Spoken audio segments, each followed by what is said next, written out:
1, 0. Ignition, liftoff, simplify, aim high. You know, the great Paula had a question because she wanted to get this from you, given your legal expertise and being close to the president on this. This is not a constitutional crisis here. We're taking advantage of the legal process that Al Gore took advantage of in a disputed vote count in 2000. The presidential electors don't meet till December 14th. The grace period is from December 8th to the 14th to figure it out within the states. And even if they can't figure it out, there is still a process within the states to get us to a president, correct? The media keeps making out like this is unprecedented chaos. Well, there is precedent. So unprecedented is a nonsense word here in this case.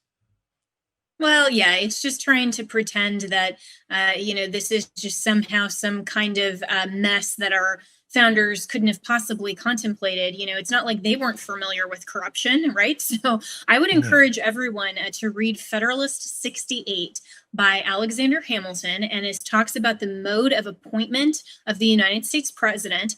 And he talks about why in promoting the ratification and the adoption of the U.S. Constitution, which included at the time, we've had amendments, but including at the time Article 2, which includes the Electoral College and gives to the states, the state legislatures, importantly, not just any actor on behalf of the state legislatures determine the manner by which the electors are appointed so that we have these safeguards in place in case of corruption or foreign influence.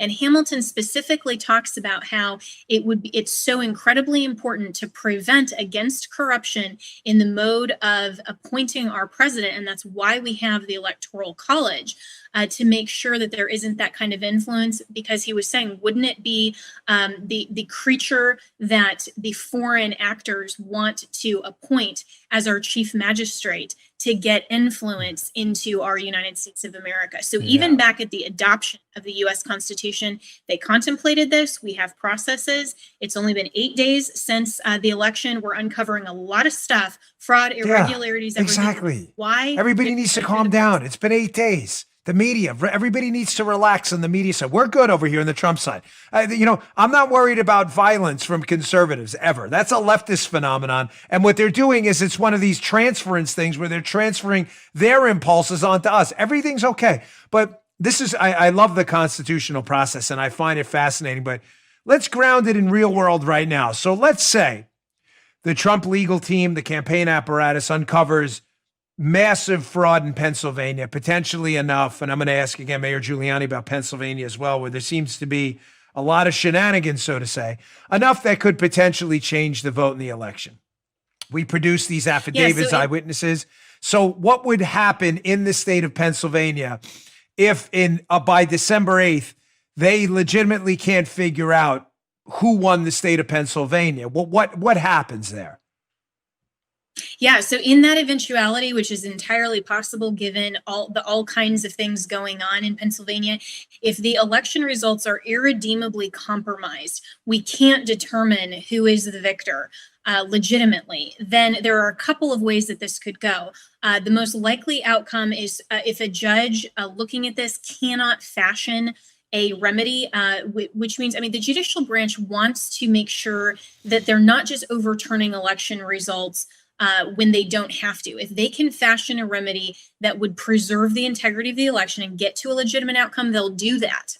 But if they can't, then the Constitution provides that the state legislature, because they are representatives of the people of Pennsylvania, that electorate, then the way to enfranchise them, not disenfranchise them, make sure that they are enfranchised, is to say that then the state legislature can get together and can appoint and select the electors. That's one possibility. And the court could direct the legislature to provide that legislative remedy.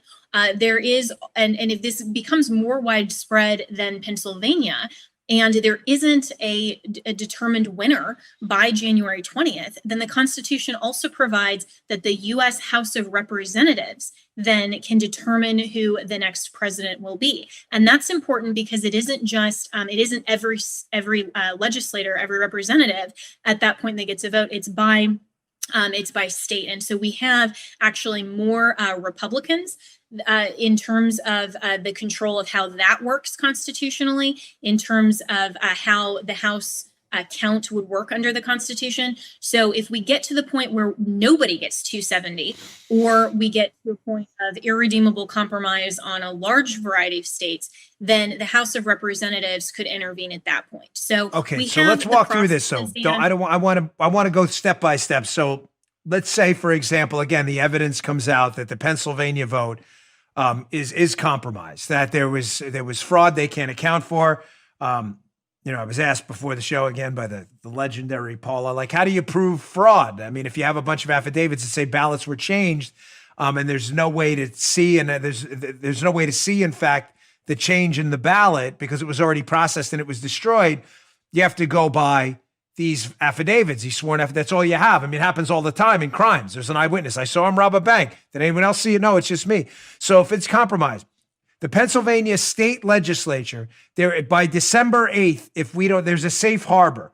I think it's December 8th to December 14th, where the state legislature has to make a decision about how to direct their 22 presidential electors. If that doesn't happen by then, you're saying then the House of Representatives gets together and the Pennsylvania state delegation, which is, I believe, 20 members, and there are more Republicans, I believe, in Pennsylvania than Democrats, gets one vote, right? So Pennsylvania, their congressmen and women get one collective vote. You assume the Republicans vote Republican, the Democrats vote Democrat. Then that presidential vote for the state of Pennsylvania would go to Donald Trump. Am I getting that right? Exactly. Yes. And that would happen in that collective scenario where each state gets one vote.